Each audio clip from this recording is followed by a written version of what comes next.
जय हिंद दोस्तों। मैं आप सभी के साथ राजेश कुमार। गुड मॉर्निंग आप सभी को। एक बड़ी अपडेट थी सेना से जुड़ी हुई, तो सोचा कि क्यों ना आपके साथ इसको साझा कर लिया जाए। दरअसल डिफेंस से जुड़ी हुई बड़ी अपडेट सामने आ रही है। आज सुबह भी मैंने कहीं पर पढ़ा और पिछले एक दो दिन से भी मैं इस पर बातचीत कर रहा था।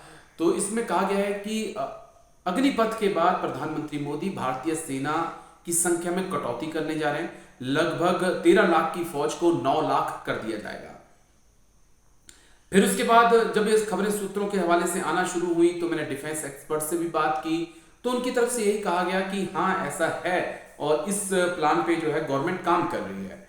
हम ढाई फ्रंट वॉर की बात करते हैं। हम बात करते हैं कि हमें चाइना के साथ लड़ना है, हमें हो सकता है कि पाकिस्तान के साथ भी उसी वक्त लड़ना पड़ेगा, हमें हो सकता है कि जो देश के अंदर आतंकवादी एक्टिव हैं, जो स्लीपर सेल हैं, उनके साथ भी लड़ना पड़ेगा।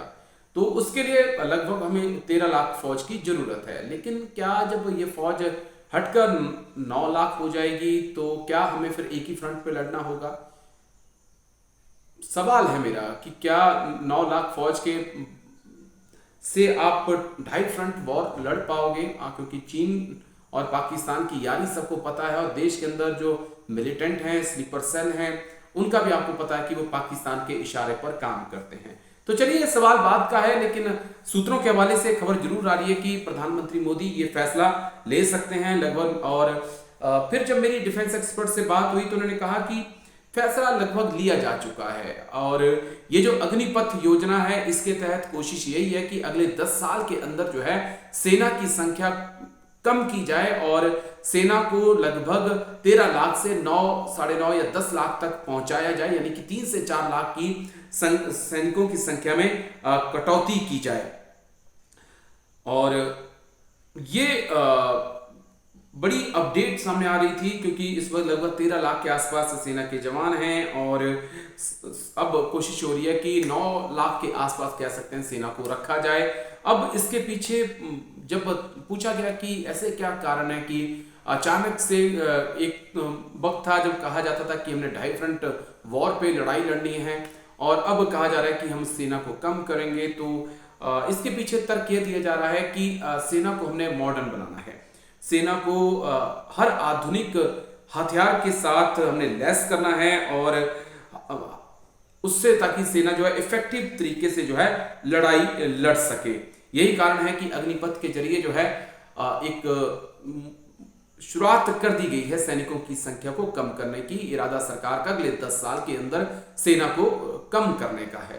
तो 2 से 3 लाख की कमी होगी, और कहा जा रहा है कि मॉडर्न सेना को करना है, आधुनिक तकनीक सेना को मुहैया करानी है, क्योंकि फिलहाल जो पैसा आता है वो जो डिफेंस बजट में, डिफेंस को जो पैसा मिलता है बजट के दौरान, वो अधिकतर या तो सैलरी में खर्च हो जाता है या पेंशन में खर्च हो जाता है। हथियार खरीदने के लिए पैसा नहीं बचता है, और जब सेना में कटौती की जाएगी तो सैलरी पेंशन का पैसा बचेगा, उसे हथियार खरीदने पे लगाया जाएगा। ये तर्क जो है दिया गया है। कुछ और आंकड़े भी दिए गए हैं, वो आंकड़े आप तक पहुंचा दूं तो कहा जा रहा है कि साल 2022 में रक्षा बजट के लिए लगभग 5 करोड़ 25 लाख नहीं 5,000,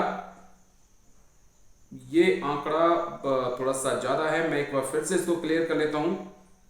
5,25,166.15 करोड़ रुपए दिए गए थे, और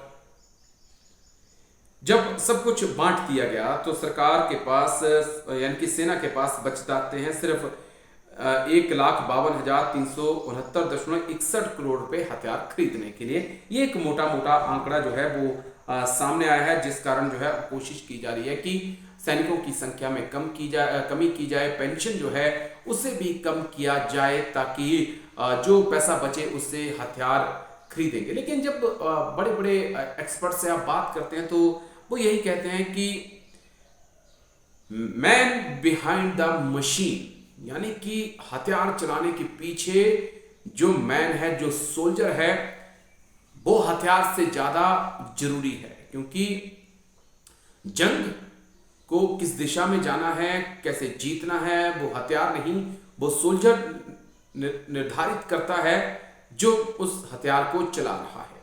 तो ये बड़े बड़े डिफेंस एक्सपर्ट्स कहते हैं, लेकिन अब कहा जा रहा है कि हमें आधुनिक हथियार चाहिए, हमें सोल्जर नहीं चाहिए।